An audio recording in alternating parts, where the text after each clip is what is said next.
बेटा नाम क्या है तुम्हारा? धीरेन्द्र सिंह। धीरेन्द्र सिंह। ठीक, तुम्हारा क्या बताए थे? संजय शुक्ला। ठीक, संजय शुक्ला, धीरेन्द्र सिंह। तुम्हारा बेटा? हाँ, महिमा गुप्ता। तुम्हारा? पूजा गुप्ता। अच्छा, ऑनलाइन में खाली यही लड़का दिखाई दिया, तुम लोग नहीं दिखाई दिए। ऑनलाइन नहीं पढ़ते थे क्या? सर पहले बैंक पहली क्लास में नहीं पढ़ते। तुम लोग भी कोई पहली क्लास में नहीं है, ऑनलाइन में है।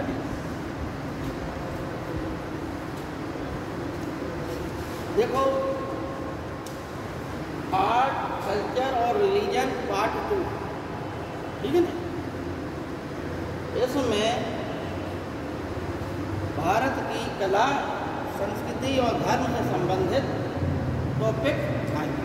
ठीक, अभी क्या है कि इस क्वेश्चन से सिविल सर्विसेज परीक्षा में बहुत से प्रश्न आते हैं, ठीक है? और ये हमारा भी वैसे भी मतलब नैतिक दायित्व है कि हम लोग जिस देश में रह रहे हैं उसकी कला और उसकी संस्कृति, उसके धर्म से हम लोग परिचित हैं, ठीक? अतः हमने कल जो है पाषाण काल, हड़प्पा काल और वैदिक काल का बता दिया। आज जो है वैदिक काल से आगे का हमें पता है, ठीक? देखिए, अगर हम भारत के जो प्राचीन समय में जो धर्म फैला उसको समझ लेंगे, पढ़ लेंगे, तो आगे की चीज़ें सहज हो जाती, ठीक है नहीं? तमाम ऐसी चीज़ें हैं, जैसे आप लोग अगर डेली क्लास लेते हैं तो बहुत सी चीज़ें छूट रही हैं आप लोगों को, ठीक है नहीं?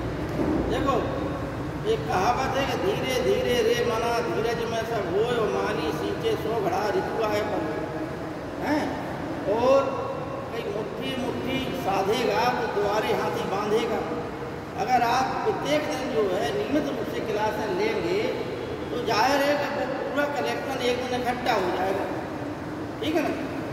अब आप लोगों ने जैसे मान लो कल की क्लास छोड़ दी, ऑनलाइन क्लासें पढ़े नहीं, ठीक? तो उसमें तमाम चीज़ें जो है आप लोगों की छूट। जैसे आप लोगों से पूछा जाए कि अग्नि का मतलब क्या होता है? वैदिक देवताओं में जैसे मान लो ऋग्वेद में, प्राचीन भारतीय संस्कृति में, संसार की सभी संस्कृतियों में हिंदू संस्कृति सबसे प्राचीन संस्कृति मानी जाती कि नहीं मानी? उस संस्कृति में ऋग्वेद जो है सबसे प्राचीन, भारत का ही नहीं संसार का भी सबसे प्राचीन ग्रंथ माना जाता कि नहीं? ठीक है ना? और चाहे छोटी परीक्षा हो या बड़ी परीक्षा हो, अगर आपने इतिहास का पोर्शन अच्छे से पढ़ लिया, अच्छे से समझ लिया, देखो अभी क्या है कि कुछ तो होते हैं तथ्यात्मक और कुछ होते हैं थ्योरिकल। थ्योरिकल का मतलब विचारात्मक। अगर जो ये जो पोर्शन है इसमें विचारात्मक ज़्यादा है, ठीक है? क्या एक दूसरे से श्रृंखलाएँ जुड़ी हुई हैं। जैसे आपको बताया कि ऋग्वेद का प्रमुख देवता इंद्र है, ठीक है ना? क्योंकि उसके संबंध में 250 सूक्त लिखे। फिर कल हमने जो कि बताया था, आप लोग नए आए हैं तो थोड़ी श्रृंखला जोड़ दें कि जो है वैदिक काल, ये देखो हमारे यहाँ धर्म का विकास कैसे होगा। वो हड़प्पा काल,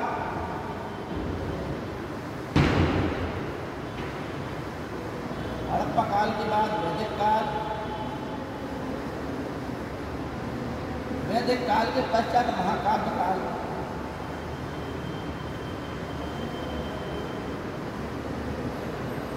महाकाव्य के पश्चात 5वीं और 6वीं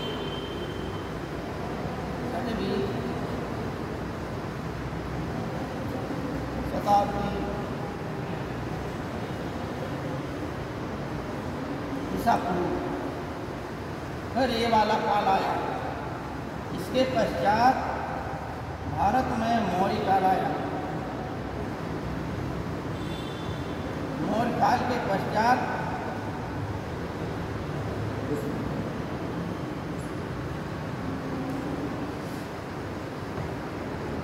काल आया, कुषाण काल के पश्चात गुप्त काल आया।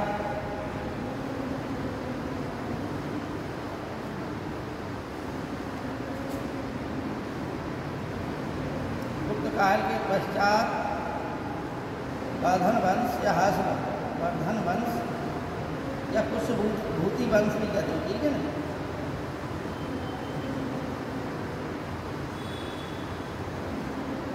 इसे बोलते हैं हर्षवर्धन का काल।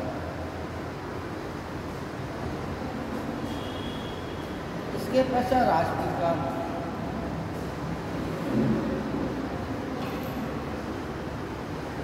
ये सब चीजें भारत में, ठीक है ना। अब यहाँ से ही हमारा धर्म का विकास। हमने कल बताया था कि ऋग्वेदक आर्य क्या थे? प्रकृति पूजक। क्या थे? प्रकृति पूजक, यानी प्रकृति की जिस भी शक्ति में उन्होंने कुछ ना कुछ जो है आध्यात्म देखा, वहाँ उसकी जो है पूजा करते। ठीक, प्रकृति के बाद वो बहुदेववाद पे आ गए, यानी प्रकृति के अनेक तत्वों की पूजा करने के पश्चात उनके अनेक देवी देवता हो गए। उन अनेक देवी देवताओं की पूजा करते करते उनका दिमाग जो है भ्रमित होने लगा, किसकी पूजा करें। तो वो जो है जिस देवता के समक्ष गए, उस एक देवता की वो सर्वश्रेष्ठ मानने लगे। इसको कहते हैं एकाधी देववाद। अंत में एक वेद के अंतिम चरण में एक देववाद की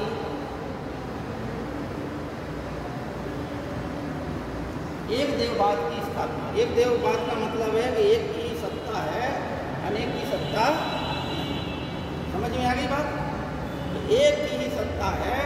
इस प्रकार से ईसाई धर्म एक की सत्ता को मानता है कि ईश्वर गॉड जो है एक है। जिस प्रकार से इस्लाम धर्म मानता है कि ला इलाहा इल्लल्लाह मोहम्मद रसूल बिस्मिल्लाह, कि अल्लाह के सिवा दूसरा कोई और नहीं है, ठीक है, और मोहम्मद हज़रत साहब उसके रसूल हैं। ठीक, उसी प्रकार से आज से हजारों वर्ष पहले जब ये कोई भी धर्म नहीं पनपा था, उस समय गुवारी सभ्यता में एक देववाद की स्थापना। एक देववाद का मतलब है कि ऋग्वेद के 10 मंडल है।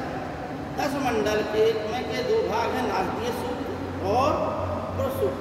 पुरुष सूक्त वो नारदीय सूक्त में, ठीक, पुरुष सूक्त में सामाजिक व्यवस्था का वर्णन है, और इसमें क्या नाम के जो नारदीय सूक्त है उसमें ब्रह्म का वर्णन है।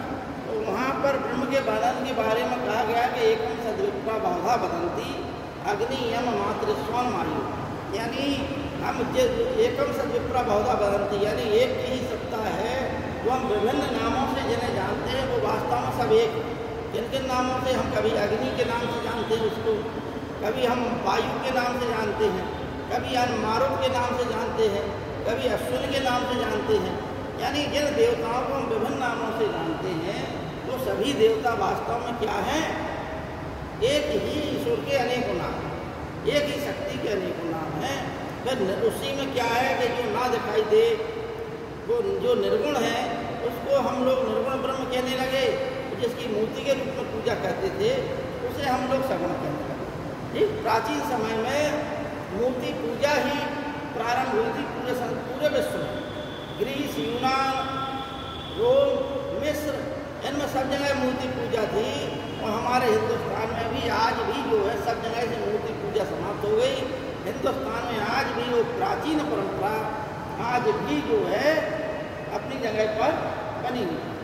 ठीक, समझ गए? क्योंकि वहाँ पर यूनान, रोम, मिस्र और इराक, तो ईरान, यहाँ तक के क्षेत्रों में जो धर्म और बाद में आए, उन धर्मों ने मूर्ति पूजा को नष्ट कर दिया। समझ गए? ये क्या होगा? वैदिक काल। ठीक, अब देखिए एक देववाद पर समाप्त हो गया।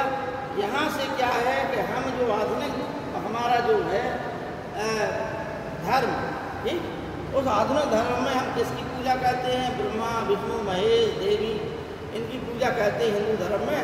तो इनका मेरा मतलब ये है कि इसके पश्चात जिनकी पूजा संबंध जो संप्रदाय उभरे उन विष्णु की पूजा करने वाले वैष्णव कहलाए। तो वैष्णव धर्म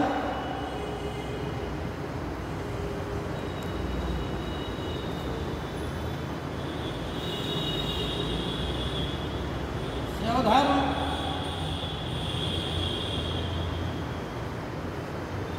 शाक्त धर्म सूर्य पूजा और जैन धर्म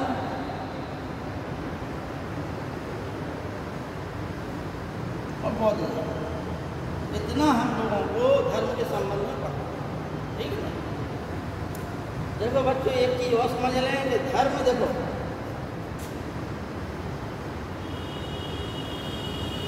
आज हमें क्या पढ़ना है, कला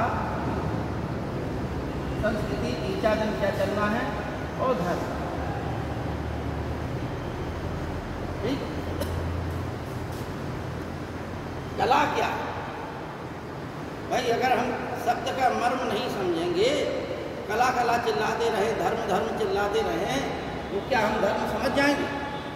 पहले शब्द का मर्म समझना चाहिए। ठीक है ना? कला जो है, कला के बारे में कहा गया कि कला नाम प्रवणम चित्रम धर्मात् काम मोक्ष। कला के माध्यम से धर्म, अर्थ, काम और मोक्ष इन सबकी हम जो है अभिव्यक्ति करते हैं।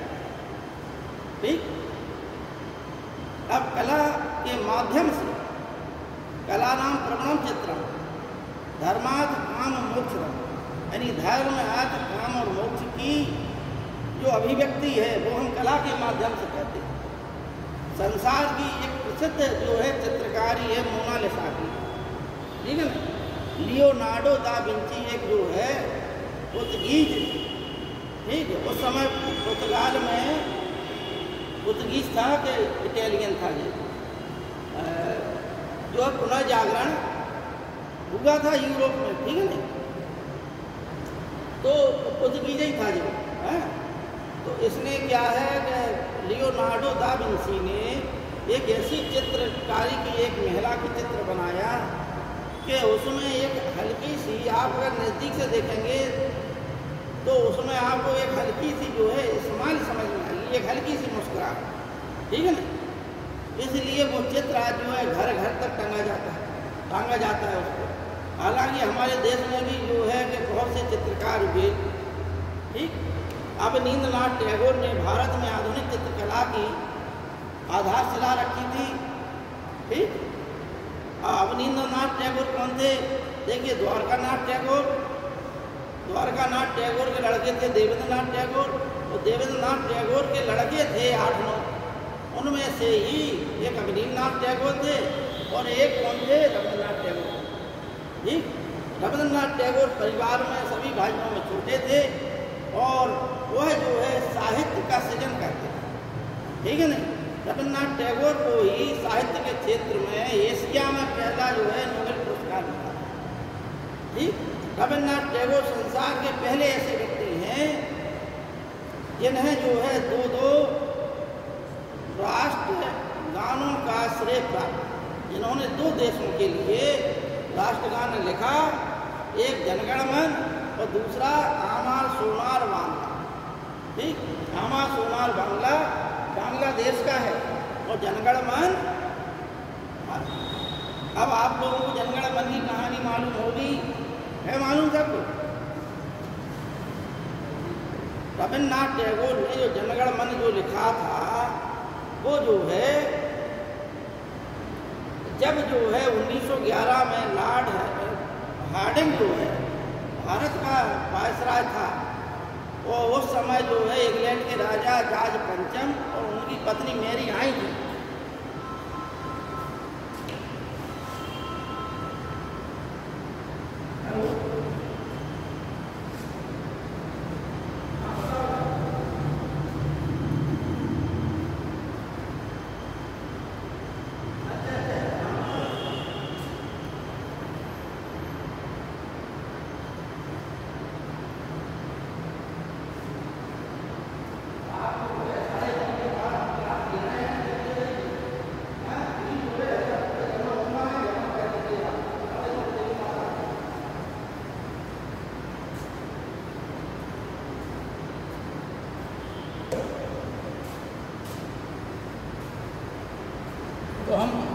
क्या बता रहे थे अभी?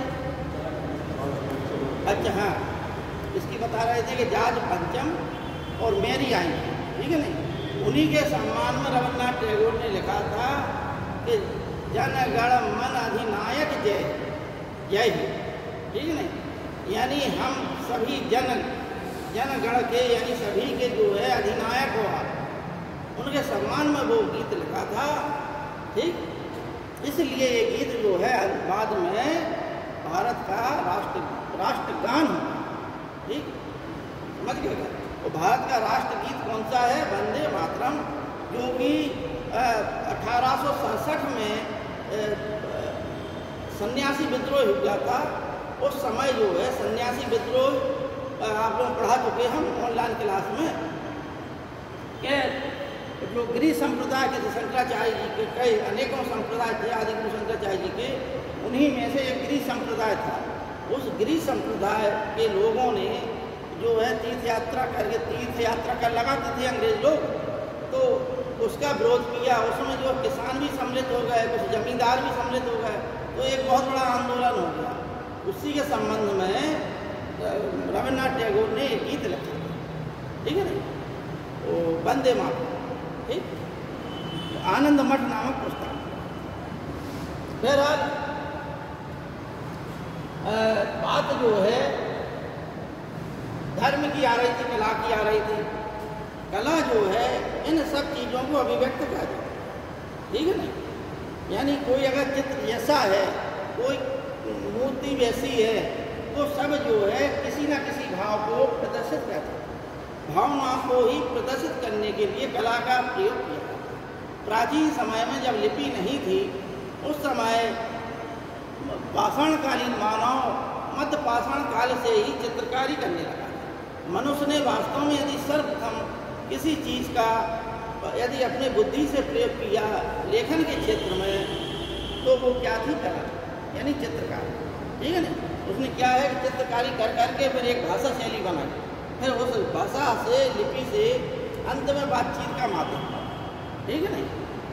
तो एक क्या है, कला जो है के माध्यम से हम जो है अपनी भावनाओं को अभिव्यक्त कर सकते, ठीक। कला समझ लिया आपने।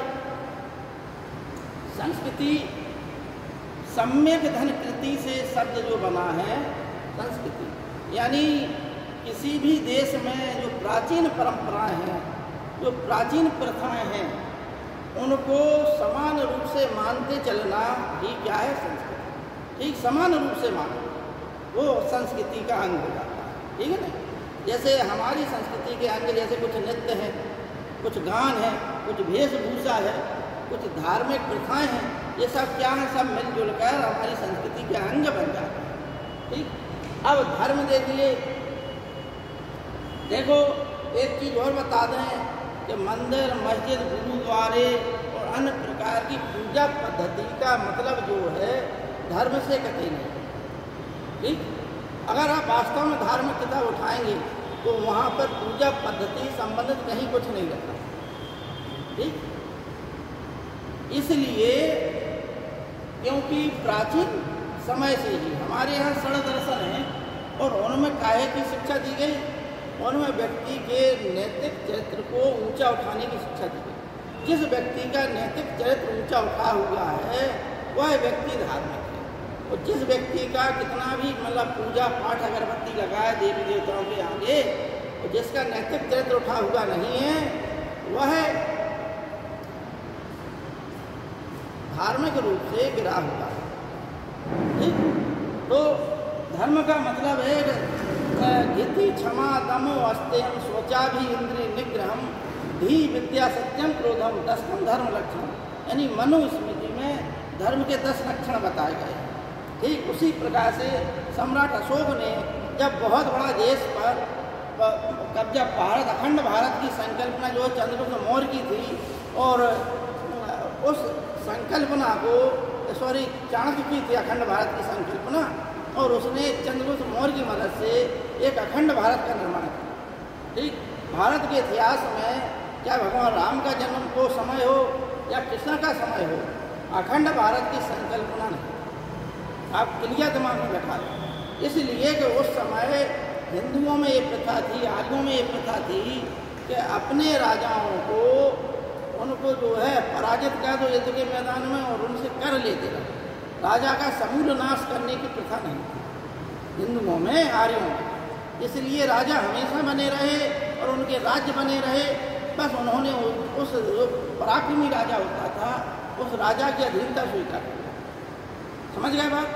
लेकिन चंद्रगुप्त मौर्य ने सबसे पहले क्या किया, राजाओं का ही नाश करना प्रारंभ कर दिया। उसने राजाओं को मार दिया, राजा नष्ट, राज्य जो है पूरा भारत एक हो गया। एक राजा के अधीन पूरा भारत पहली बार किसके अधीन हुआ था? चंद्रगुप्त मौर्य से।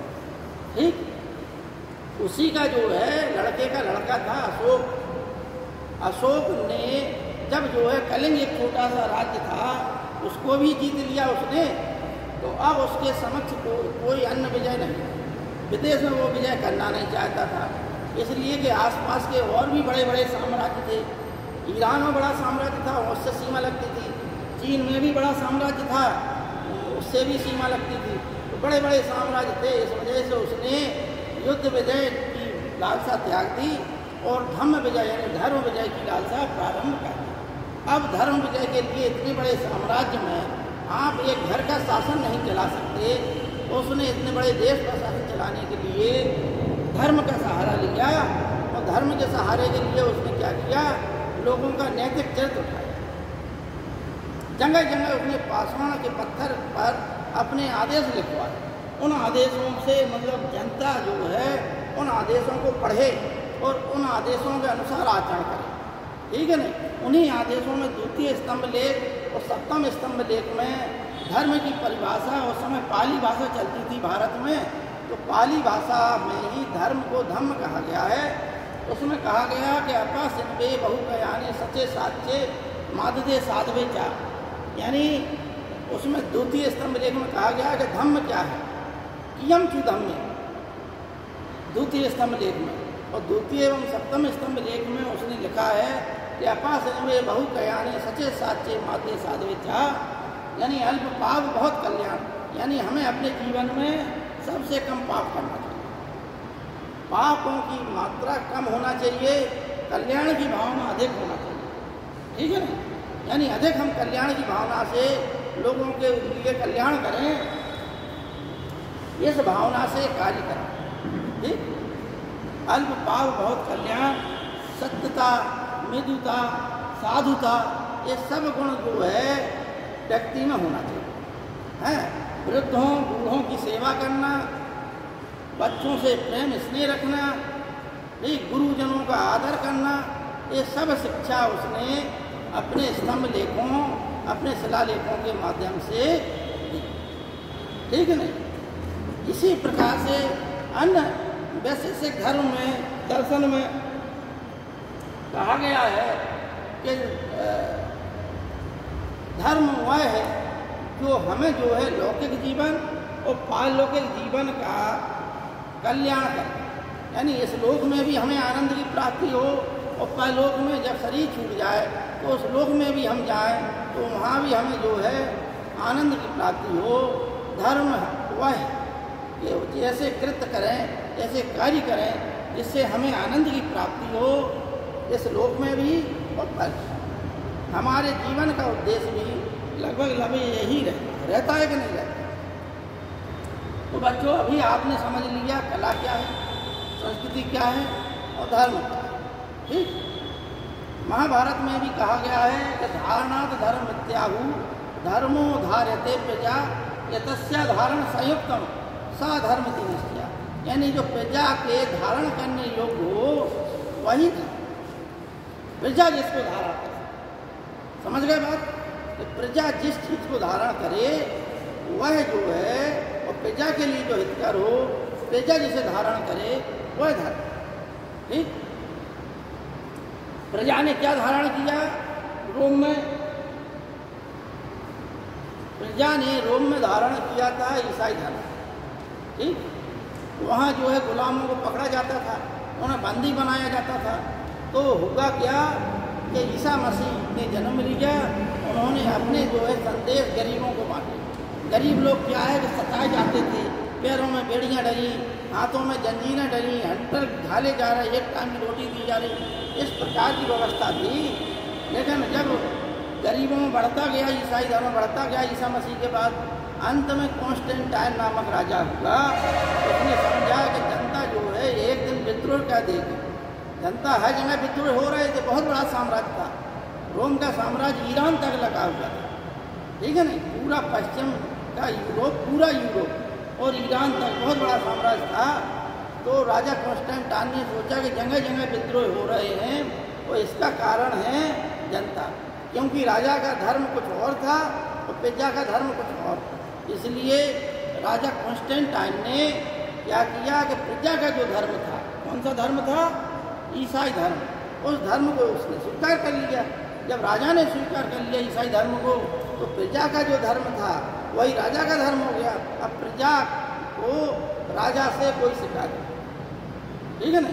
इसलिए उन्होंने जो है रोमन राजा राज्य करते रहे और कॉन्स्टेंटाइन ने ही ईसाई धर्म को राजधर्म घोषित कर दिया।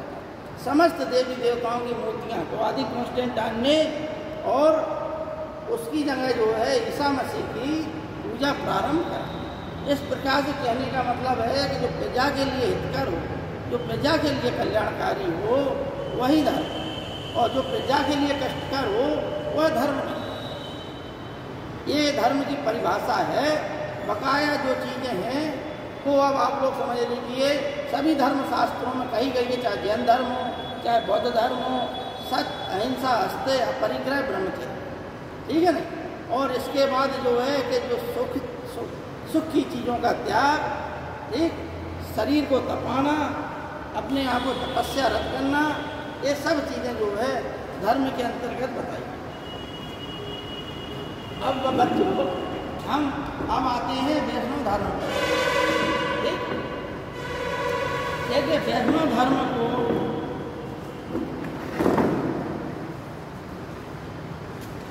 भागवत धर्म,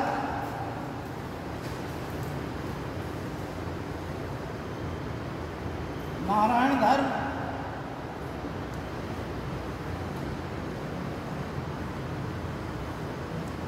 पांचरात्र धर्म आदि के नाम से जानते हैं। ठीक,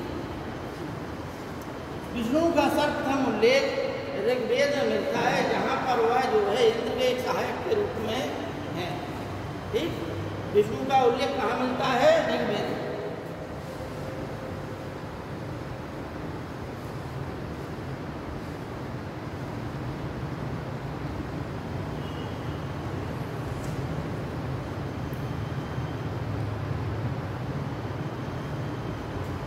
किसके रूप में मिलता है? इंद्र के सहायक में, ठीक है ना।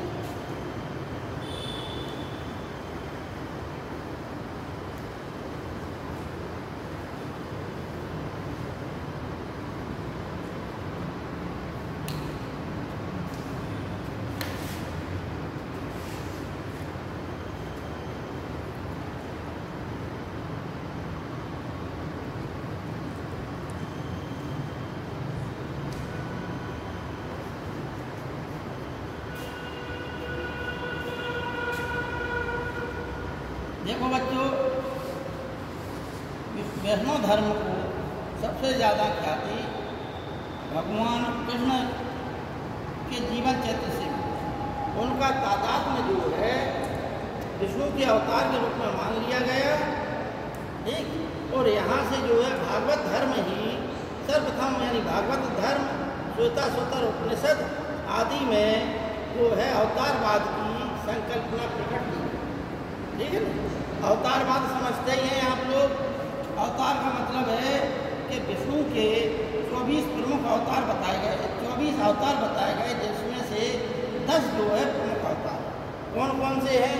कल हमने आप लोगों को दिखाए थे, लेकिन कल वाले बच्चे आज नहीं हैं। आज जो है विष्णु के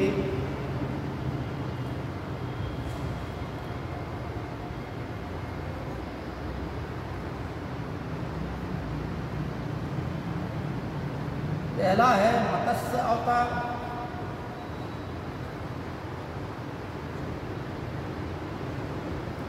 दूसरा है कूर्म अवतार, दूसरा है वाराह अवतार,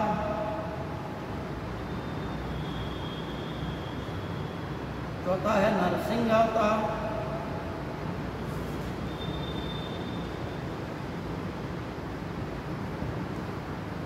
पांचवा है वामन अवतार,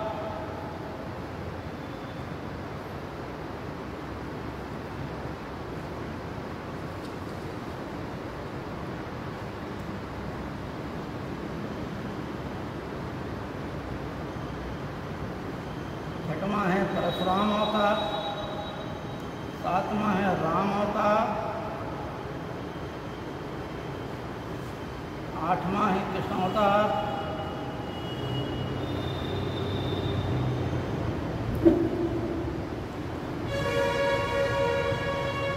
नौवां है बुद्ध अवतार,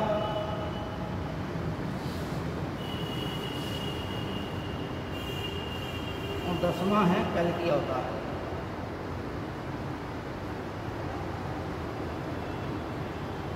कल्कि अवतार ये भविष्य का अवतार है। अभी जब कलयुग का अंत आएगा उस समय होगा, ठीक है ना। अब हमें ये देखना है कि वैष्णव धर्म कितना पुराना है, क्योंकि पहले हम क्योंकि वैदिक काल पढ़ा चुके थे, महाकाव्य काल में हम बता दें आपको कि महाकाव्य भारत के दो हैं, एक रामायण, दूसरा महाभारत।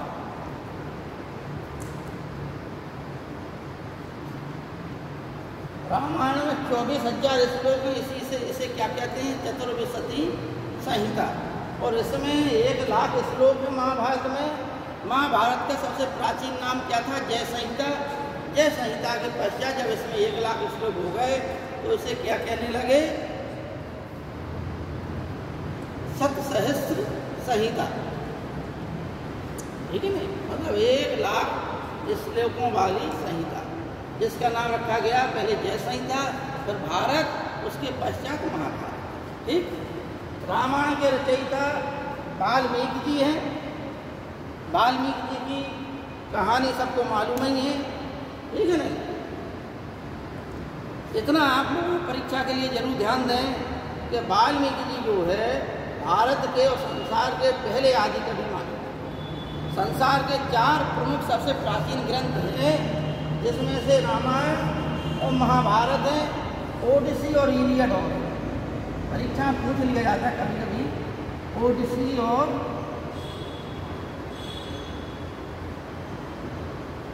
ठीक, इन दोनों का लेखक कौन है, एकमात्र लेखक है होमर, ये अंधा कवि था, ठीक। ईरान, क्योंकि आपको बताया कि प्राचीन समय में चीन, भारत, ईरान और रोम, ठीक, यूनान, रोम और यूनान एक ही था। यूनान की सत्ता पहचान, रोम की सत्ता पनपी, तो यूनान का था जी रोमर, उस समय यूनानी सभ्यता थी। तो वो जो अंधा था, तो ईरान के साम्राज्य पर जो आक्रमण हुए, जो युद्ध हुए, उन्हीं युद्धों की कहानी इसने ओडिसी और इलियड के रूप में, ठीक। तो रामायण के जो रचयिता हैं वो वाल्मीकि जी हैं, और महाभारत के वेद व्यास।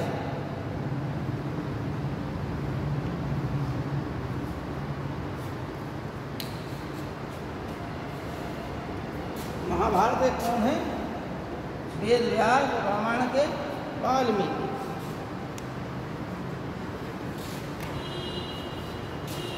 बच्चों एक चीज और ध्यान दें कि वेद व्यास के नाम आपको मालूम ही है। वेद व्यास का नाम वास्तव में क्या था, कृष्णद्वैपायन। क्या था, कृष्णद्वैपायन। ये जो है पाराशर ऋषि और सत्यवती की संतान थे। पाराशर और सत्यवती की संतान थे, और ये जो है एक द्वीप पे पैदा हुए थे, ठीक है। इसलिए जो महाभारत की कहानी प्रारंभ हुई है वो वास्तव में सत्यवती से ही, राजा शांतनु और सत्यवती के संयोग से ही कहानी प्रारंभ हुई थी। अतः वेद व्यास जो है उन्हीं सत्यवती के लड़के थे। इनको जन्म देने के पश्चात सत्यवती जो है अपने पिता के यहाँ लौट आई और राजा शांतनु जी उनके रूप पर मोहित हो गए। इस वजह से उन्होंने उनसे विवाह कर लिया था। इस प्रकार से वो कहानी फिर आगे बढ़ती गई। अतः वेद व्यास जी का जन्म एक द्वीप पर हुआ। नदियों किनारे द्वीप होते थे, वहाँ पर जन्म हुआ। काले रंग के थे, इसलिए इनका नाम कृष्ण रखा गया। द्वीप पर पैदा होने का द्वैपायन रखा गया। और वेदों का इन्होंने विन्यास किया, यानी वेदों को संकलित करने का कार्य, पुराणों को संकलित करने का कार्य, जो धर्म ग्रंथ हैं उनको संकलित करने का कार्य इसने किया वेद व्यास। हालांकि पुराणों का कार्य डोमहर्ष और उनके एक शिष्य थे वह श्रवण उन्होंने किया था, ठीक है ना। लेकिन वेदों का संकलन करने का कार्य किसने किया था? वेद व्यास। ठीक, अभी तक वेदों की जो है जो भी कहानियाँ थी वो वंश परंपरा के आधार पर चलती थी, लेकिन इसको यानी एक दूसरे सुनकर चली आ रही थी, उसको लिखित रूप में इसने किया वेद व्यास। अब रामायण में चूँकि हमें देखो क्या शिक्षा मिलती है धर्म की, रामायण में हमें धर्म की शिक्षा मिलती है। रामायण में अवतार घोषित नहीं किया गया वाल्मीकि जी ने, तुलसीदास जी ने भगवान राम को अवतार माना है और बाद में भगवान राम को विष्णु का अवतार माना गया, ठीक है ना। रामायण के अध्ययन से ये परिभाषित नहीं होता है, लेकिन रामायण में जो भगवान राम का चरित्र है वो जो है समाज में सबके साथ कैसे संबंध बनाकर रखना चाहिए, इन सब चीज़ों की व्याख्या करता है, ठीक है ना। यानी एक चरित्र को व्यक्ति कितना ऊंचा उठा सकता है, हैं? जो मानवीय बुराइयां हैं उन मानवीय बुराइयों को नीचे दबाते हुए अपने चरित्र को ऊंचा उठाना ही राम के चरित्र की विशेषता थी। राम ही ऐसे नायक थे जिन्होंने इस भारत की भूमि को अनार्यों से मुक्त किया, ठीक है ना। यानी भारत में अनार्य लोग थे, उन अनार्यों को सर्वप्रथम जो है भारत की भूमि से नष्ट करने का कार्य भगवान राम ने किया। इसलिए भगवान राम की जो है उपलब्धियाँ बहुत ही ज़्यादा असीमित थी, इसलिए आज वो घर घर तक पूजे जा रहे हैं। इस प्रकार का उन्होंने अपने चरित्र को उठाया कि व्यक्ति यदि थोड़ा सा ही अनुसरण करे तो वो भी समाज में जो है प्रशंसनीय हो जाता है, ठीक है ना। इसलिए मैथिषण गुप्त ने एक कही है बात, राम तुम्हारा चरित्र स्वयं ही काव्य है, तो कोई कभी बन जाए सहज संभाव्य है। यानी भगवान राम का चरित्र इतना ऊंचा है कि यदि कोई उनका गान ही गा ले तो उसकी अपने आप समाज में प्रशंसा होने लगती, वो अपने आप उठ जाता है राम का चरित्र गाने से ही, ठीक है ना। क्योंकि उनका चरित्र हर व्यक्ति के लिए कहीं भी उन्होंने संकीर्णता नहीं दिखाई, ठीक है ना। रावण का राज्य जीतने के पश्चात भी उन्होंने उस राज्य का अधिग्रहण नहीं किया, ठीक है ना। इस प्रकार के अनेकों ऐसे उनके चरित्र के उदाहरण हैं। भाइयों के प्रति प्रेम, माताओं के प्रति प्रेम। उस समय राजा लोग अनेकों पत्नियां रखते थे, लेकिन उन्होंने एक पत्नी व्रत का धारण किया, पालन किया। इस प्रकार से अनेकों ऐसे कार्य किए उन्होंने। गुरुजनों का हमेशा सम्मान दिया। एक राजपुत्र होने के पश्चात वन वन भटके अपने पिता की आज्ञा पालन करने के लिए। आज जो है भारत देश में जब छोटे छोटे परिवार हो गए हैं, भगवान राम जैसे के चरित्र का जो है से हमें अनुकरण लेना चाहिए और इस प्रकार से उनका चरित्र का अनुकरण करते हुए हमें एक पारिवारिक जिम्मेदारी को निभाना चाहिए। आज परिवार इसलिए टूट रहे हैं क्योंकि हम यहाँ की ओर ध्यान नहीं देते। अगर इन चरित्रों की ओर ध्यान दें तो हम लोग मंदिर की ओर ध्यान देते हैं, लेकिन यदि चरित्र का अनुसरण करें। देखिए, इतिहास का मतलब होता है अतीत का अध्ययन।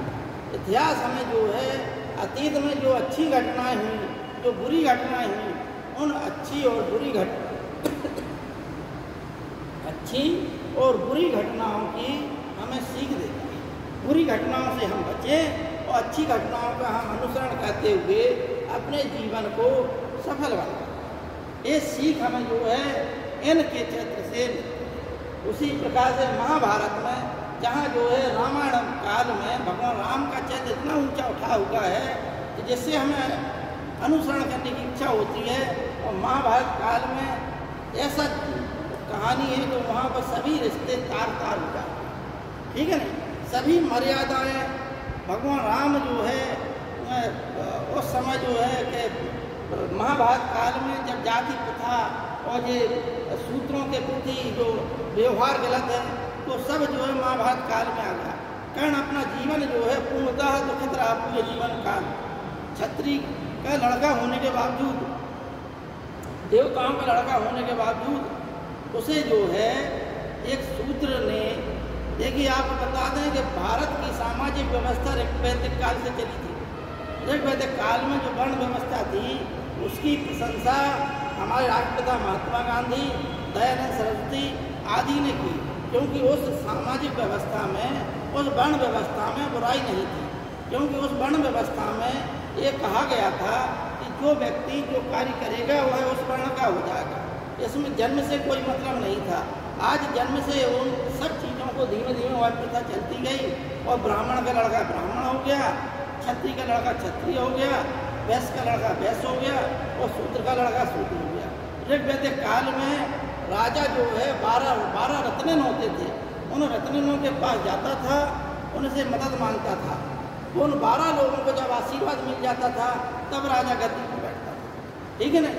उनमें उन 12 लोगों में एक साथी भी था जिसका नाम सूत कहा गया, ठीक है ना।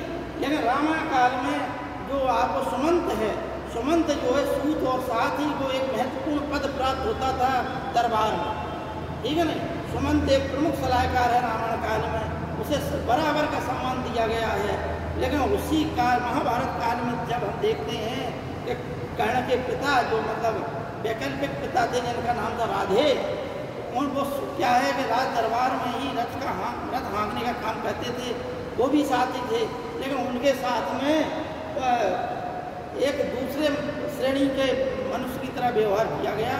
अतः महाभारत काल में छुआछूत की प्रथा, मनुष्य के बीच विभेदीकरण की प्रथा, ये सब प्रथाएं जो है अस्पृश्यता कहाँ से प्रवेश हुई?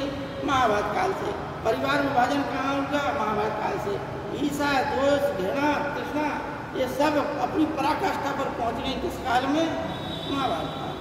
महाभारत काल वास्तव में ईर्ष्या, द्वेष, क्रोध, अहंकार की पराकाष्ठा का इतिहास है, ठीक है ना। इसलिए महाभारत काल में कहा गया है कि धर्मे याते च कामे च मोक्षे च भरत सर्व यदि हास्ति तदन्यत्र यन्ने हास्ति न तत्कुच। यानी धर्म, अर्थ, काम और मोक्ष के संदर्भ में जो इसमें लिखा है वह जो है सब जगह लिखा है, और अगर जो इसमें नहीं लिखा है वह कहीं नहीं मिलेगा आपको, ठीक है ना। तो इस प्रकार से महाभारत काल में 18 पर्व हैं। 18 पर्व में से एक भीष्म पर्व है। उस भीष्म पर्व में भगवान कृष्ण ने अर्जुन को जो युद्ध के दौरान किंग कर्तव्य विमूढ़ की स्थिति में पहुंच गए थे, उस समय जो उपदेश दिया वह जो है गीता का, जिसे हम भगवत गीता कहते हैं, वहाँ से जो है भगवत गीता का प्रचलन हुआ। भगवत गीता के संबंध में ऐतिहासिक दृष्टि से कहा जाता है कि भगवत गीता बाद में जोड़ेगी, ठीक है ना। लेकिन फिर भी जो भी हो, भगवत गीता से ही वैष्णव धर्म ने एक जो है विकराल रूप धारण किया। भगवत गीता में ही अवतारवाद की व्याख्या हुई। भगवत गीता से ही जो है कृष्ण का तादात्म्य नारायण से, विष्णु से कर दिया गया और ये सभी देवता एक हो गए। तो ये सब धर्म जो है एक हो गए अवतारवाद के माध्यम से। जो पुराने धर्म थे वो सब ये धर्म, ये जो अवतार हैं वो ये अवतार। देखिए विष्णु के जो 12 अवतार हैं वो मनुष्य के जैविक विकास की कहानी बताते हैं कि जैसे पहला जन्म जो है, अगर आप लोग साइंस के स्टूडेंट हों तो ये बताया गया होगा कि प्रथम जीव की उत्पत्ति जल में हुई। भगवान विष्णु का पहला जन्म कहाँ होगा? कहाँ होगा? जल में होगा, मत्स्य अवतार, ठीक है ना। तो वहाँ से ये जैविक विकास की भी कहानी है।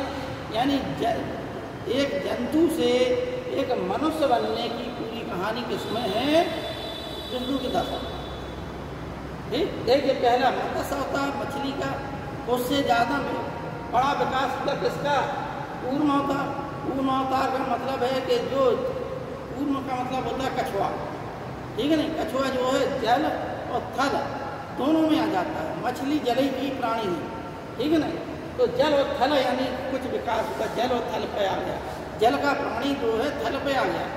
और इसके पश्चात बारह का मतलब है कि अभी इस अवस्था में है जंतु कि वो जो है कि गंदगी में रहना पसंद करता है। शुगर जो है गंदी चीज़ों में कीचड़ में ज़्यादा रहना पसंद करता है, इसलिए ये अवतार जो है 12 अवतार है। ठीक, अभी जो है अच्छी जगह नहीं आया।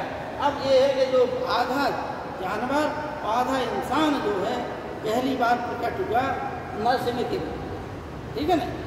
इसके पश्चात यानी पूरा मानव होगा, लेकिन वो अभी पूर्ण विकसित नहीं हुआ, छोटा होगा, ठीक है ना। उसे कहते हैं वामन अवतार। ठीक, छोटे इंसान तो होगा लेकिन छोटा होगा। इसके पश्चात फिर वामन के पश्चात दूसरा मनुष्य होगा, वो भी जो है क्रोधी होगा, लेकिन पूर्ण मानव वो भी नहीं होगा। वो इतने क्रोधी थे कि उन्होंने 36 बार जो है शत्रुओं का नाश कर दिया।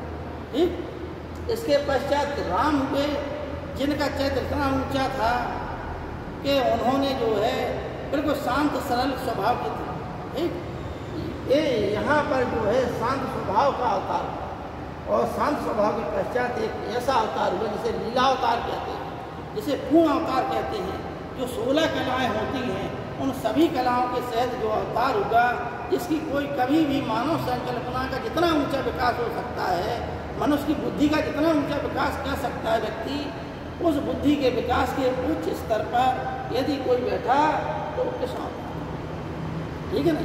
इसलिए कृष्ण भगवान की जो लीला है वो हर व्यक्ति को जो है हर विषय की सीख देती है कि व्यक्ति जो है पहले 100 के लिए जीता है। 100 का मतलब अपने लिए जीता है। बच्चा जो है किसके लिए जीता है? अपने लिए जीता है। स्वार्थी होता है बच्चा का नहीं होता है। इसलिए भगवान कृष्ण का जो बाल लीला है, माखन चोरी की लीला है, वो सिर्फ अपने लिए है।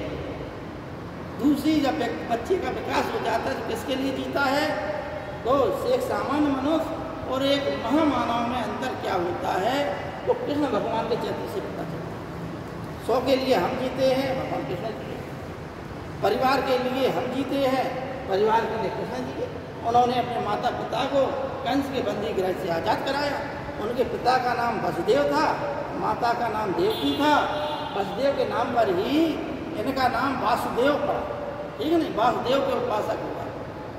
अब देखिए, लेकिन जो तीसरी कहानी है वो ये है कि अब मनुष्य कहाँ तक सीमित रह जाता है? परिवार तक ही सीमित रह जाता है। आज हम लोग कहाँ तक सीमित हैं?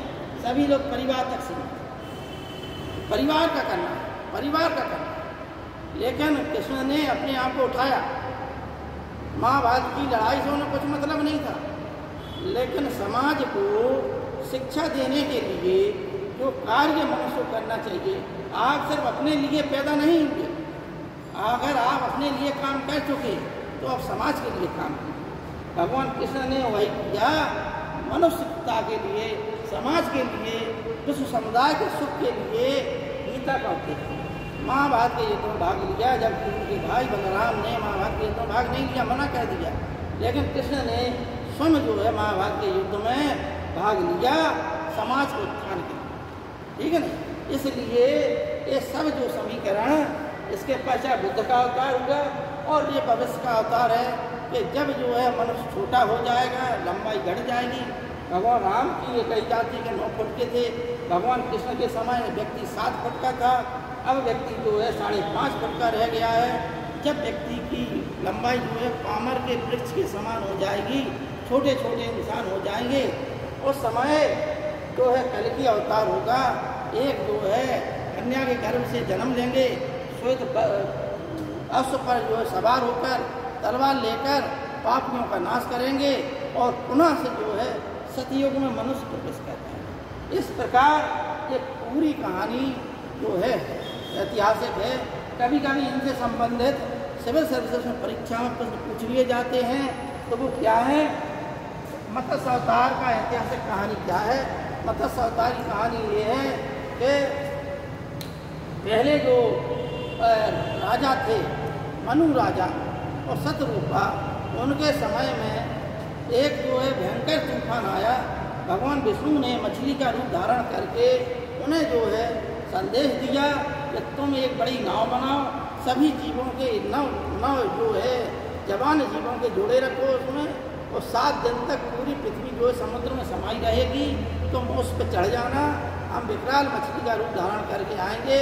उस मछली की पूंछ पे जो है रस्सी बांध लेना तुम, और हम तुम्हें जो है ऊंचे पर्वत के शिखर पर ले जाएंगे। तुम्हारी सभी जीवों की जान बच जाएगी। उन पुनः जीवों को जब पानी उतर जाएगा तुम पृथ्वी पे आना, और पुनः से जो है उन जीवों के साथ पुनः सृष्टि का संचालन करना।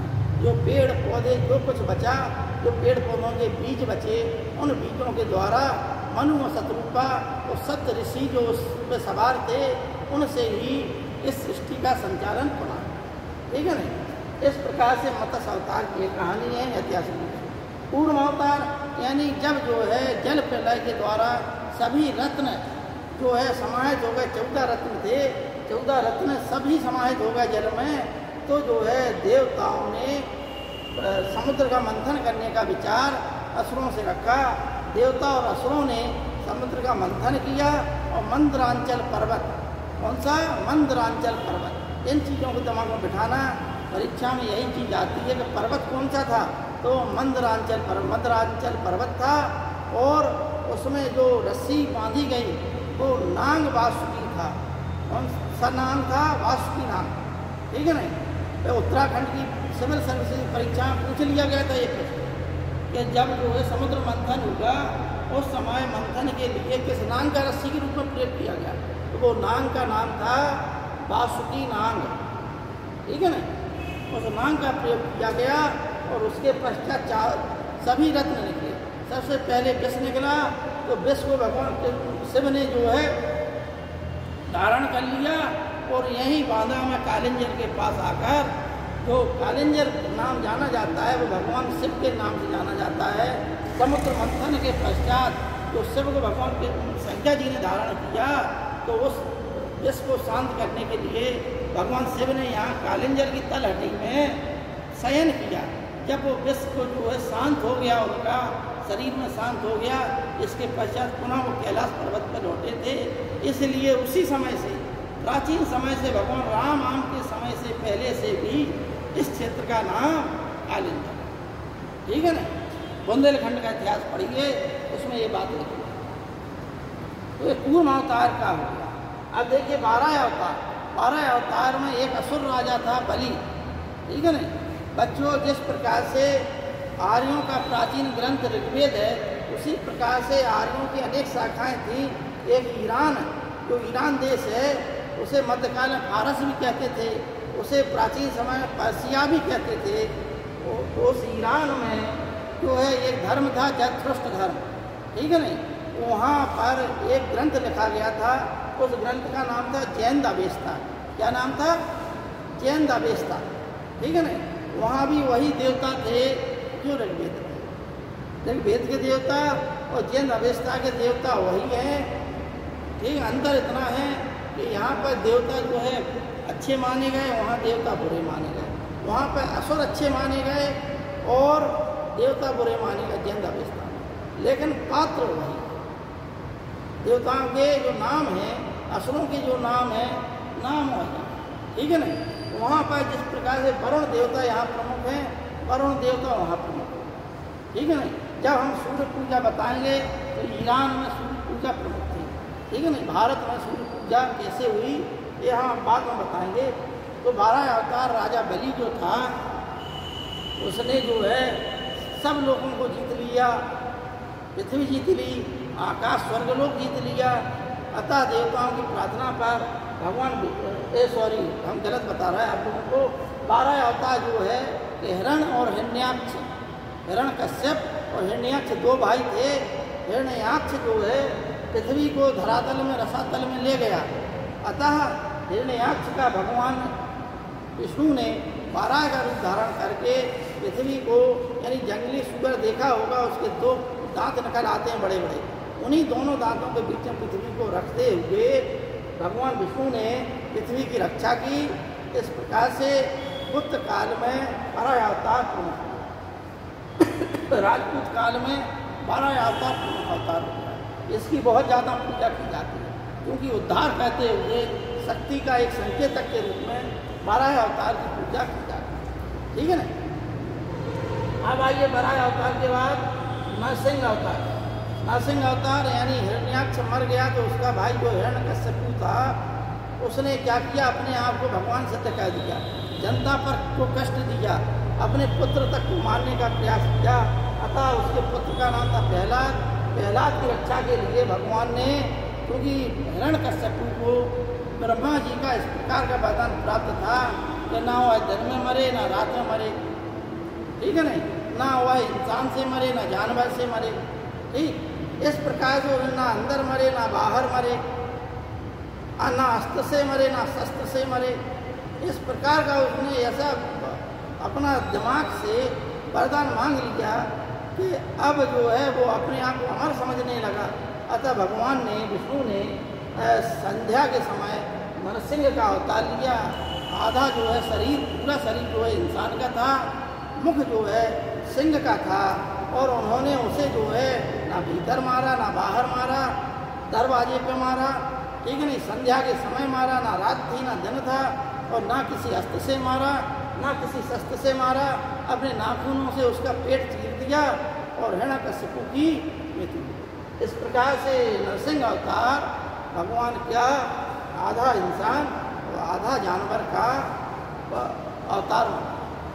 वामन अवतार राजा बलि की कहानी बता रहे थे आपको, यानी छोटे भगवानों के राजा बलि से इन्होंने पृथ्वी को मुक्त कराने के लिए, आकाश स्वर्ग लोक को मुक्त कराने के लिए एक छोटा रूप धारण किया और उनसे कहा कि आप जो है हमें 3 पग जो है पृथ्वी दे दो तपस्या के लिए। तो राजा बलि घमंड में उसने जो है संकल्प ले लिया, ठीक है नहीं। संकल्प लेने के पश्चात वामन भगवान ने बड़ा अवतार धारण किया, इतना विशाल कि उनका शरीर ही शरीर दिखाई दे, और एक पग में पूरी पृथ्वी नाप ली, एक में स्वर्गलोक नाप लिया। अब तीसरा पग था वो कहाँ नापे, तो राजा बलि ने कहा कि आप जो है स्वयं विष्णु हैं, अतः जो है हमें जो आप वरदान दो कि आप हमारी रक्षा करेंगे, और अपना जो है शरीर पर ही उन्होंने अपने आप को नापा, ठीक है नहीं। अतः भगवान विष्णु ने उन्हें रक्षा का वचन दिया कि जा तुम पाताल लोक के राजा बनो, और पाताल लोक में एक अपना अंश जो है उन्होंने अपनी छवि वहाँ पहुँचा दी, वो उनकी रक्षा कर दी। इस प्रकार से 52 अवतार की कहानी खत्म होती है। अब जो है समाज में अभी तक क्या 4 वर्ण थे, यहाँ जो है परशुराम से कहानी आ जाती है कि ब्राह्मण क्षत्रिय वैश्य और शूद्रों के बीच में संघर्ष की कहानी, ठीक है ना। अब सत्ता के लिए, सर्वोच्चता के लिए 2 वर्गों में लड़ाई प्रारंभ हुई, ब्राह्मण और क्षत्रिय, ठीक है ना। ब्राह्मण जो है जो ऋषि लोग थे, ठीक, तो क्या है कि जगह जगह अपने आश्रम बनाकर समाज को शिक्षित करने का काम करते थे। वहाँ पर जो है जमदग्नि भी एक ऋषि थे, ठीक है ना। ईद वीर अर्जुन जो एक क्षत्रिय था, यदु वंश का था, ठीक है ना। ईद वीर अर्जुन जो है कौन था, ये यदु वंश का था, हय वंश का था।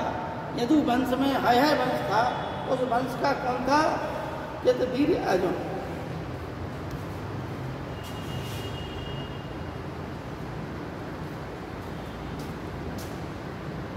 तो ईद वीर अर्जुन ने, इनके पास एक गाय थी, उस गाय का हरण कर लिया।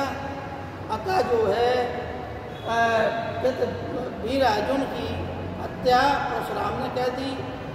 उसके पुत्रों ने आकर जो है परशुराम के माता पिता को मार दिया। अतः इस बात से क्रोधित होकर परशुराम ने जो है, जो आतताई क्षत्रिय थे, उन क्षत्रियों का 36 बार संहार। इस प्रकार से क्रोध अवतार परशुराम का अवतार मानता है। अब आइए राम अवतार। राम अवतार की सबको कहानी मालूम है, इस अवतार की कहानी मालूम ही है आप सबको। एक बुद्ध अवतार, जब बौद्ध धर्म पढ़ाएंगे तो बुद्ध अवतार की कहानी आ जाएगी। अब देखिए यहाँ कृष्ण अवतार से ही भगवान विष्णु की पूजा प्रारंभ हो जाती है। भगवान कृष्ण से ही साधारण विष्णु का कह दिया गया है। अभी तक क्या थे, अभी तक जो है वैदिक काल में हम प्रकृति पूजक रहे, बहुदेवादी हुए, एक अधिदेववाद हुआ, एक देववाद हुआ। इसके पश्चात अंतिम चरण में कौन हो गए, ब्रह्मा विष्णु और महेश। ब्रह्मा जी को क्या मान लिया गया, प्रजापालक मान लिया, ठीक है। एक बार हम बैठे हुए थे, एक बूढ़ा व्यक्ति ग्वालियर में डेली अपना पोटली बांधे हुए, लकड़ी की पोटली बांधे हुए जाता था, ठीक है नहीं। हम लोग चर्चा कर रहे थे तो उसने हमें जो है गॉड का मतलब काय का मतलब समझाया, गॉड का, ठीक है नहीं। मतलब जिससे कोई अपेक्षा ना हो, कभी कभी उससे ज्ञान मिल जाता है। जी से मतलब होगा जनरेट, ओ से मतलब होगा ऑपरेट, और डी से मतलब होगा डिस्ट्रक्शन। जनरेट का मतलब होता है उत्पन्न करना, ठीक। तो क्या होगा, ब्रह्मा। ब्रह्मा क्या है, सृष्टि का सृजन करने वाले। सृजन कोई क्या कहते हैं, जनरेट, ठीक है नहीं। ऑपरेट मतलब संचालित करना। तो पृथ्वी का संचालित का मतलब है पालन। कौन कहता है, पृथ्वी का, संसार का पालन करने वाला कौन है, विष्णु, ठीक है नहीं। और डी से मतलब है डिस्ट्रक्शन, यानी विनाश, विध्वंस, यानी विनाश करने वाला कौन है, शिव। ये तीनों चीजें किसमें समाहित हैं, गॉड में, ठीक है नहीं। इसलिए वैदिक काल के अंत में ब्रह्मा, विष्णु और महेश की स्थापना हुई। अथर्ववेद में सभा और समिति को ब्रह्मा की दो पुत्रियां कहा, ठीक है नहीं। ये राजनीतिक संस्थाएं थीं। इस प्रकार से ये तीन देवता हो गए। लेकिन अंत में, क्योंकि आज वर्तमान में ब्रह्मा जी का मात्र एक मंदिर है। कहाँ पर मंदिर है ब्रह्मा जी का, पुष्कर में, ठीक, अजमेर में है। अजमेर में पुष्कर तीर्थ में सिर्फ एक, पूरे भारत देश में एक मंदिर है, किसका, ब्रह्मा जी, ठीक। अब आइए विष्णु भगवान पर कहानी। तो वैष्णव धर्म, भागवत धर्म, भागवत का मतलब है भगवान से संबंधित, ठीक है ना। भगवान से संबंधित भगवत हो गया। भगवान से संबंधित कथा का इसमें वर्णन है। और भागवत पुराण, यानी सभी पुराणों में 18 पुराण हैं। 18 पुराणों में प्रमुख पुराण कौन सा है, भागवत पुराण, ठीक है ना। जिसमें भगवान विष्णु की कहानी का वर्णन भागवत पुराण में ही जो है। भागवत पुराण में स्कंद दिए गए हैं, पाठ दिए गए हैं। उनमें से भगवान विष्णु का जो है अंतिम स्कंद में, भगवान कृष्ण की अंतिम स्कंद में लीला का वर्णन, ठीक। इस प्रकार से पूरी कहानी जो है भगवान कृष्ण के आसपास आ जाती है। अब ऐतिहासिक दृष्टि से हम देखें कि भगवान कृष्ण की ऐतिहासिक दृष्टि से पूजा किस काल में प्रारंभ हुई, तो मेगस्थ सिकंदर के समय जो है, जब सिकंदर का और पोरस का युद्ध हुआ, उस समय पोरस की सेना हेराक्लीज की मूर्ति लिए हुए युद्ध कर रही थी। यूनानी लेखकों ने हेराक्लीज शब्द जो है कृष्ण के लिए कहा। किसके लिए कहा, कृष्ण के लिए, ठीक है नहीं। हेराक्लीज किसके लिए कहा, कृष्ण के लिए। इसलिए हेराक्लीज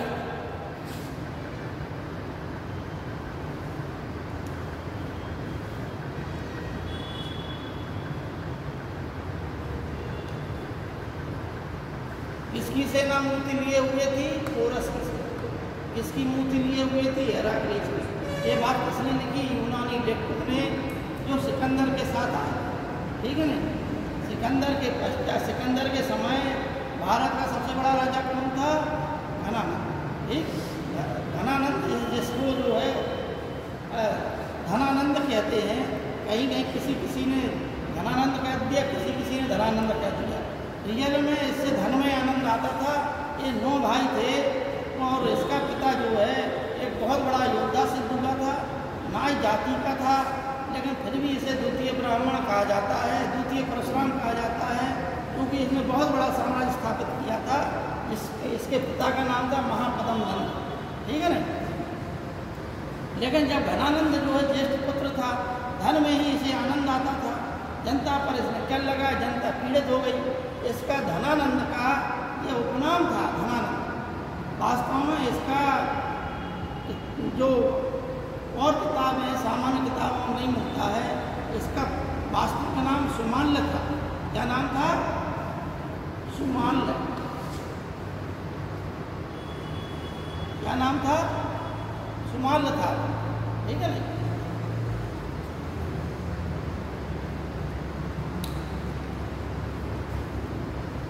अब देखिए इसी समय जो है मेगस्थनी चंद्रगुप्त मौर्य के दरबार में, ठीक है ना, कौन आया? मेगस्थनी। इसके दरबार में आया था चंद्रगुप्त मौर्य के दरबार।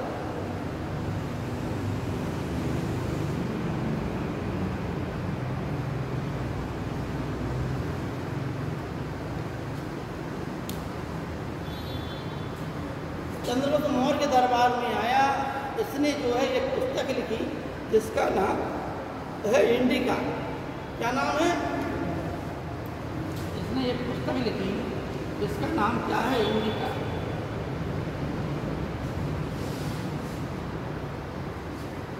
ठीक है।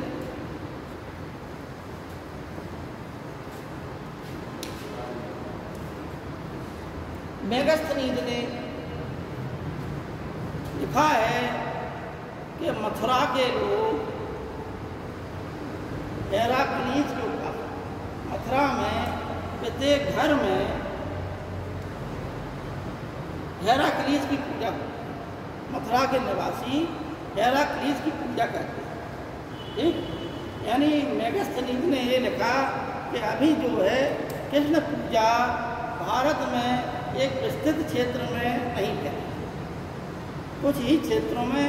और जो कृष्ण भक्ति का प्रमुख गण था वो क्या था? वो मथुरा था, ठीक है नहीं। भगवान कृष्ण के संबंध में ऐतिहासिक दृष्टि से बता दें कि छांदोग्य उपनिषद में, इसमें छांदोग्य उपनिषद में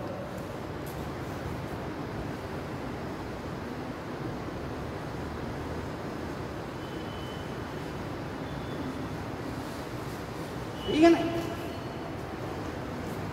देखो बच्चों, उपनिषदों की कुल संख्या कितनी है? 108। कितनी है? 108। लेकिन उसमें से 10 प्रमुख हैं। 10 प्रमुख इसलिए हैं कि उन 10 उपनिषदों पर आदि गुरु शंकराचार्य जी ने भाष्य लिखा था, इसलिए वो प्रमुख हो गए। ईश, केन, कट, मुंडक, मांडुक, ऐत्रेय, बृहदारण्यक, ये जो है 10 महत्वपूर्ण हैं। उनमें से छांदोग्य उपनिषद भी एक उपनिषद प्रमुख है। इसमें जो है भगवान कृष्ण को देव की पुत्र कहा। क्या कहा गया? देव की पुत्र। ठीक, हम सबको मालूम है, लेकिन साहित्यिक रूप से इस बात का उल्लेख कहाँ मिलता है? छांदोग्य उपनिषद। किस ग्रंथ में मिलता है? छांदोग्य उपनिषद। इसी में इनको घोर अंगिरस का शिष्य बताया गया है। इनके गुरु का नाम क्या बताया गया? घोर अंगिरस। क्या बताया गया? घोर।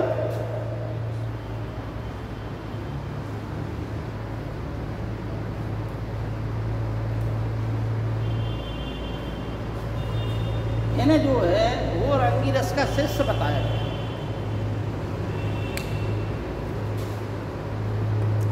अब आ जाए आप लोगों के सामने कि छांदोग्य उपनिषद के अनुसार भगवान कृष्ण के गुरु का क्या नाम था, तो आप लोग संदीपनी ऋषि करे आएंगे, ठीक है नहीं।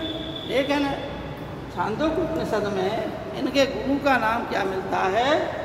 घोर अंगिरस। ठीक, अब देखिए, और पाषाण, ये साहित्यिक हो गई बात। अब आइए पाषाण काल, मतलब शिला स्तंभ की दृष्टि से। तो पहला लेख जो है हेलियोडोरस का स्तंभ लेख मिलता है। किसका मिलता है? हेलियोडोरस का।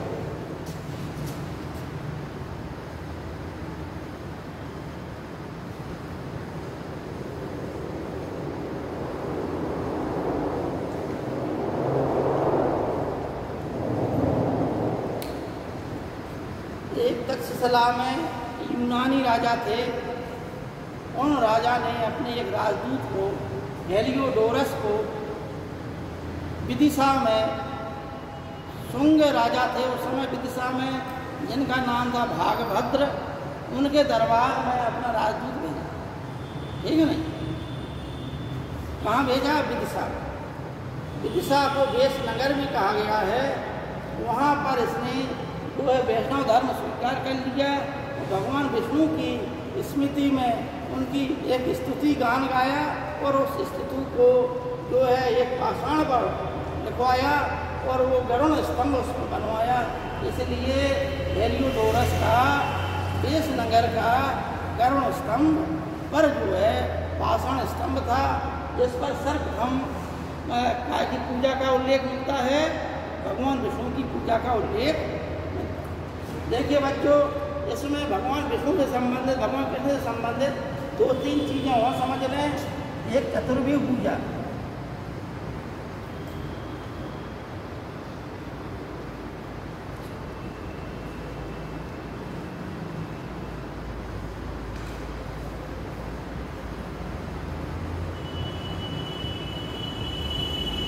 भगवान कृष्ण जो है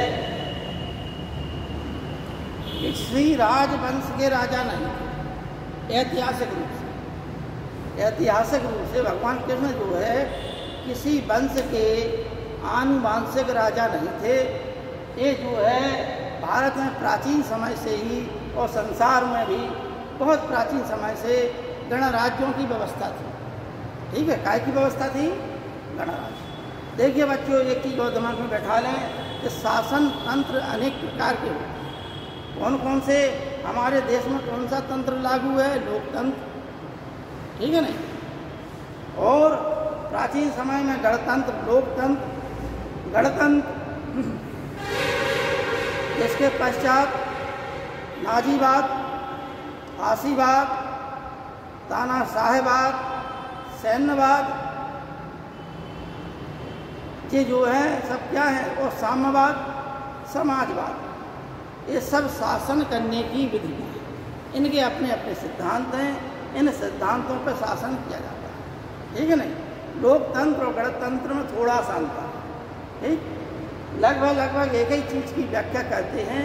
सिर्फ एक चीज़ का अंतर होने के कारण हमारे संविधान की प्रस्तावना में इसको लोकतंत्रात्मक गणराज्य कहा गया है कि नहीं प्रस्तावना? ठीक है नहीं? लोकतंत्रात्मक गणराज्य। हम भारत के लोग भारत को एक संपूर्ण प्रभुत्व संपन्न, समाजवादी, तंत्र निरपेक्ष, लोकतंत्रात्मक गणराज्य बनाने के लिए यहाँ से शुरुआत है। We are the people of Indian, यानी भारत की जो प्रस्तावना है वो किसमें निहित है? भारत की जनता। एक प्रश्न आता है सिविल सर्विस की परीक्षा में, तो भारत के संविधान की प्रस्तावना किसमें निहित है? भारत की प्रस्तावना भारत की जनता में निहित है। अब आइए, गणराज्य क्या है? गणराज्य का जो संवैधानिक प्रमुख होता है वह आनुवांशिक नहीं है। क्या समझ गए? वह जो है आनुवांशिक नहीं है। ठीक, आनुवांशिक जानते हैं कि आपके पिता हैं, उनके पास जो खेती जो संपत्ति है, उनके मरने के पश्चात वो खेती और संपत्ति सब आपको मिल जाए। वो आपको किस रूप में मिली? आनुवांशिक। आपने अपने कर्मों से नहीं कमाई उसे। ठीक है नहीं? इसलिए जो देश की प्रभु सत्ता है, देश की शासन है, शासन सत्ता है, वो जो है शासन सत्ता का प्रमुख जो है, हमारे देश का संवैधानिक प्रमुख कौन है? भारत का राष्ट्रपति। ठीक है नहीं? भारत के राष्ट्रपति को भारत का प्रथम नागरिक कहा गया। ठीक है? अतः भारत का जो संवैधानिक प्रमुख है वो भारत का राष्ट्रपति है, और वह जो है गणतांत्रिक विधि से जो है चयनित होता है। गणतांत्रिक विधि का मतलब है कि वह शासन प्रमुख जो आनुवांशिक रूप से चयनित ना हो, यानी वह जो है एक चुनाव की प्रक्रिया के द्वारा चयनित हो, तो इसका पद जो है राज्य प्रमुख का पद आनुवांशिक आधार पर चयनित नहीं होता। ठीक, यानी भारत का जो राष्ट्रपति है वह जो है आनुवांशिक पद है कि नहीं? बताइए। आनुवांशिक पद नहीं है, क्योंकि कोई भी व्यक्ति जो चुनाव की प्रक्रिया के द्वारा राष्ट्रपति पद का चुनाव जीत जाता है वह भारत का राष्ट्रपति होता है। ठीक है नहीं? अब गणराज्य प्रक्रिया में क्या होता था? गणराज्य प्रक्रिया में ये होता था कि उसमें कुछ कुलीन परिवार होते थे। ठीक है नहीं? आर्यों की प्राचीन पद्धति में एक प्रक्रिया थी कि उनके जो है कुटुंब जो है सबसे पहली इकाई था। परिवार जिसे हम कहते हैं, कुटुंब संयुक्त परिवार थी आर्यों की, तो कुटुंब धीमे धीमे बड़े हो गए, लेकिन उनको जो है एक कुटुंब के एक व्यक्ति को उस गणराज्य में एक पद दिया जाता था। समझ गए बात? उस कुटुंब के एक व्यक्ति को एक पद दिया जाता था। अनेकों कुटुंब होते थे, उसमें से अनेकों आदमी जो है उस गणराज्य के प्रमुख हो गए। ठीक, उन प्रमुखों में से वही प्रमुख बैठ जाते थे और एक व्यक्ति को चयनित कर देते थे, वो राजा हो जाता। समझ गए बात? राजा कौन बनता था गणराज्य का? जो गणों के जो प्रमुख लोग होते थे, उन प्रमुखों में से वही प्रमुख लोग एक को चुन लेते थे, तो गणराज्य का हो जाता था। भगवान कृष्ण जो है विष्णु वंश के प्रमुख थे। किसके थे? विष्णु वंश के, इसलिए उन्हें विष्णु वंश का कहा। ठीक है नहीं? समझ गए बात? इनके कबीले का नाम क्या था? विष्णु कबीला। ठीक, ऐतिहासिक दृष्टि से ये बात है। अब इसमें आप दो तीन चीज़ें समझ गए। भगवान कृष्ण जो है प्राचीन समय में भारत में दो कुल थे, एक सूर्य कुल, एक चंद्र कुल। सूर्य कुल में यानी राजा मनु, व्यवस्वत राजा मनु जो है, जिनसे हमारा आधुनिक मनुष्य समुदाय चल रहा है, राजा मनु व्यवस्वत के 8 पुत्र थे। सबसे बड़े पुत्र का नाम था इक्ष्वाकु, यानी उन पुत्रों का जो वंश था वो था कौन? सूर्य वंश। और एक पुत्री थी जिसका नाम था इला, उसके नाम पर चंद्रवंश चला। भगवान राम सूर्य वंश की परंपरा के थे और भगवान कृष्ण जो है चंद्रवंश की परंपरा के थे। इसमें अनेकों राजा हुए। इसी चंद्रवंश की परंपरा में एक राजा पुरु हुए, एक राजा जो है यदु हुए। ठीक है ना? ये इतने श्रेष्ठ राजा हुए कि इनके नाम पर चंद्रवंश का नाम ही पुरुवंश और यदुवंश हो गया। इसी वंश में, पुरुवंश में ही इनका जन्म हुआ था। महाभारत के महान योद्धा कौरव और पांडवों का। इसलिए गीता में कहीं कहीं हे पुरुष श्रेष्ठ कहा गया, हे भारत श्रेष्ठ, हे पुरुष श्रेष्ठ भगवान कृष्ण अर्जुन को संबोधित करते हैं। और यदु कुल में जो है, यदु वंश में किसका जन्म हुआ था? भगवान कृष्ण। ठीक है नहीं? समझ गए बात? ये भगवान कृष्ण से संबंधित बातें थी। अब आइए उनकी पूजा के संबंध में हेलोडोरस का वेशनगर लेख, मूरा का एक लेख, मथुरा का से मूरा का लेख मिला है। एक और नासिक से शायद कहाँ से एक तोसा नामक महिला का अभी लेख मिला है, महाराष्ट्र की तरफ से मिला है। इस प्रकार ये 3 लेख प्राचीन हैं। चतुर्व्यूह की पूजा यानी भगवान कृष्ण चतुर्व्यूह की पूजा में किनकी पूजा होती थी? कृष्ण, संकर्षण,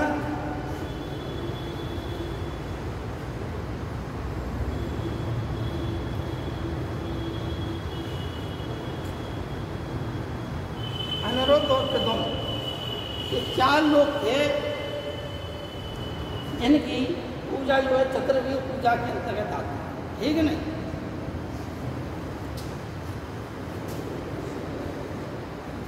और इसी पूजा में यदि सांब को मिला दिया जाए तो वो पूजा क्या कहलाती थी? पंचविष्णु पूजा। ठीक, देखो कैसे को हम जानते हैं, संकर्षण बलराम का नाम है और कृष्ण और रुक्मणी के लड़के का नाम था क्या? प्रद्युम्न, और प्रद्युम्न के लड़के का नाम था अनिरुद्ध। ठीक है नहीं? इस प्रकार से इन चारों की पूजा को क्या कहा जाता था? चतुर्व्यूह पूजा। लेकिन यदि इसी पूजा में एक व्यक्ति, एक और भगवान कृष्ण और उनकी पत्नी जामवती, जो कि जामवान की पुत्री थी, ठीक है नहीं, भगवान राम के समय जिन्होंने युद्ध लड़ा था जामवंत जी ने, उनकी ही पुत्री जो है कृष्ण जी को ब्याही थी। तो उनसे जो पुत्र हुआ उसका नाम था सांब। अब देखिए उन्हीं के परिवार में भगवान कृष्ण की ही औलाद था सांब, लेकिन उसके साथ भी क्या है, सूत्रों जैसा व्यवहार होता था। इसलिए उसने अंत में सूर्य पूजा की ओर ध्यान दिया। ठीक है नहीं? उससे जो है परिवार में एक, क्योंकि कृष्ण के व्यवहार की वजह से उसके साथ गलत व्यवहार तो नहीं हुआ, लेकिन फिर भी जो है उसे जो है बाद में अछूतों के व्यवहार की तरह अलग हटा दिया गया। उसे चतुर्व्यूह में स्थान नहीं दिया गया। इसलिए सांब ने अपने जीवन काल में ही सूर्य पूजा को प्रशय दिया था। उसने मूल स्थानपुर में सूर्य पूजा के लिए एक मंदिर बनवाया था। ऐतिहासिक ग्रंथों में उल्लेख है। और सूर्य पूजा के लिए ईरान से जो है मग ब्राह्मणों को उसने बुलाया था। सूर्य पूजा के लिए मग देश, साकल द्वीपी देश के ब्राह्मण प्रमुख होते थे। भारत देश में जहाँ जहाँ जो है सूर्य मंदिर हैं, ईरान से आए हुए जो ब्राह्मण हैं, जिन्हें साकल द्वीपी ब्राह्मण कहा गया है, शकद्वीपी ब्राह्मण कहा गया है, ये सूर्य पूजा के लिए ईरान से चलकर भारत में आए थे, यहीं पर बस गए थे। इसी के जो है प्रधान पुरोहित हैं। भारत में तमाम जो है बहुत से सूर्य मंदिर थे, उनमें से आज जो है 2-3 सूर्य मंदिर ही रह गए, जिसमें से कौन सा है एक प्रमुख सूर्य मंदिर कोणार्क का सूर्य मंदिर, ठीक है ना। जबकि भारत का एक मुल्तान में स्थित था प्राचीन समय में मंदिर, जिसमें अपार सोना धन संपत्ति थी, जिसको महमूद गजनवी लूट ले गया था। इतना सोना धन संपत्ति थी। और भी ऐसे कई स्थान हैं। तो ये जो है भगवान विष्णु से संबंधित ये होता है, ठीक है ना। ऐतिहासिक चीज़ें आप लोगों को मिल गई हैं। अब आप लोग बता दें कि गुप्त काल में सबसे ज़्यादा वैष्णव धर्म का विकास हुआ। अब जो है घर घर तक पूजा होने लगी विष्णु के अवतारों की। अवतारवाद क्या है? अवतारवाद ये है कि भगवान कृष्ण ने गीता में कहा है, जब अर्जुन को उपदेश दिया कि यदा यदा ही धर्मस्य ग्लानिर्भवति भारत अभ्युत्थानम धर्मस्तदात्मानं सृजाम्यहं परित्राणाय साधूनां विनाशाय च दुष्कृतां धर्म संस्थापनाय संभवामि युगे युगे। यानी जब जब जो है धर्म की हानि होती है, पवित्र साधु जनों को सताया जाता है, तब तब भगवान जो है किसी न किसी रूप में अवतार लेकर इन दुष्टों से जो है साधु पुरुषों की रक्षा करते हैं, इन दुष्टों का संहार करते हैं। अतः जब जब पापी लोग बढ़ जाते हैं तो उनके संहार के लिए ही भगवान पृथ्वी पर अवतार लेते हैं। उन्हीं अवतारों की एक कहानी है, इसी को अवतारवाद कहते हैं। समझ गए बात? अवतारवाद क्या है? अवतारवाद का मतलब भगवान विष्णु जो है जब जब अधर्म की वृद्धि हो जाती है तो धर्म की स्थापना के लिए पृथ्वी पर जो है किसी न किसी रूप में अवतार लेते हैं। और भविष्य का अवतार कौन सा अवतार कहा गया है? कल की अवतार, ठीक है ना। इसी के साथ आज का टॉपिक समाप्त होता है। कल जो है इसी टॉपिक से आगे हम पढ़ाना